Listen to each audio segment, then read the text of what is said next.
भारतीय अंतरिक्ष अनुसंधान संगठन इसरो ने अपना अंतरिक्ष कार्यक्रम शुरू करने के 45 साल बाद मिशन मून फतह किया था।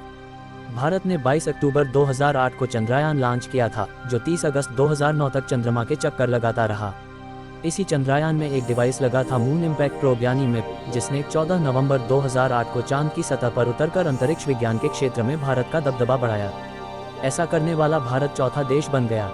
इसके पूर्व अमेरिका, रूस और जापान ही ऐसा करने में कामयाब हो सके थे।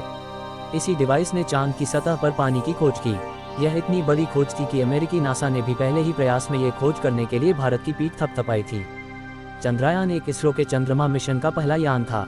चंद्रयान 1 को चांद तक पहुंचने में 5 दिन और उसका चक्कर लगाने के लिए कक्षा में स्थापित होने में 15 दिन लग गए थे। MIP की कल्पना पूर्व राष्ट्रपति और महान वैज्ञानिक APJ अब्दुल कलाम ने की थी। उनके सुझाव पर ही इसरो के वैज्ञानिकों ने MIP को बनाया था। पूर्व राष्ट्रपति चाहते थे कि भारतीय वैज्ञानिक चांद के एक हिस्से पर अपना निशान छोड़ें और इसरो के भारतीय वैज्ञानिकों ने उन्हें निराश नहीं किया। चंद्रयान 1 के तहत चांद पर भेजा गया इम्पैक्ट शोध यान 18 नवंबर 2008 को ऑर्बिटर से अलग होकर चांद की सतह से टकराया था।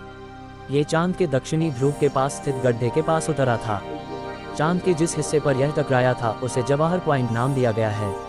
इम्पैक्टर ने चांद की सतह से टकराने के दौरान उसकी मिट्टी को काफ़ी बाहर तक खोद दिया था। इसी में पानी के अवशेष खोजे जाने थे। इसरो को चंद्रयान 1 मिशन भले ही अपने मकसद में पूरी तरह कामयाब न हो पाया हो, मगर उसके डेटा से रिसर्चर्स आज भी नए तथ्य पता लगा पा रहे हैं। चंद्रयान 1 के मिनरोलॉजी मैपर इंस्ट्रूमेंट के डेटा का यूज़ करके साइंटिस्ट्स ने पाया कि चांद में जंग लग रहा है। इस रिसर्च से चांद के ध्रुवों पर पानी की मौजूदगी का एक और संकेत मिला है।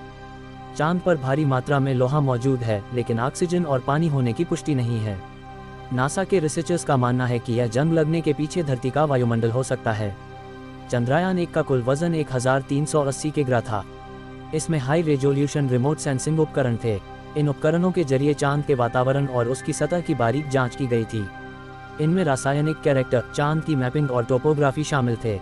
इसी का नतीजा था कि 25 सितंबर 2009 को इसरो ने घोषणा की कि चंद्रयान 1 ने चांद की सतह पर पानी के सबूत खोजे हैं। चंद्रयान 1 में 11 विशेष उपकरण लगे थे। इसरो ने चांद के जिस दक्षिणी ध्रुव पर अपना लैंडर विक्रम उतारा था, वह कई मायनों में खास है। यहाँ कई बड़े गड्ढे हैं। इसी हिस्से पर सौरमंडल में मौजूद बड़े गड्ढों में से एक बड़ा गड्ढा यहीं मौजूद है। इसका नाम साउथ पोल आइटकेन बेसिन है। इसकी चौड़ाई 2500 किलोमीटर और गहराई 13 किलोमीटर है। चांद के इस हिस्से के सिर्फ 18% भाग को पृथ्वी से देखा जा सकता है। बाकी के 82% हिस्से की पहली बार फोटो सोवियत संघ के लूना 3 शोध यान ने 1959 में भेजी थी। तब इस हिस्से को पहली बार देखा गया था।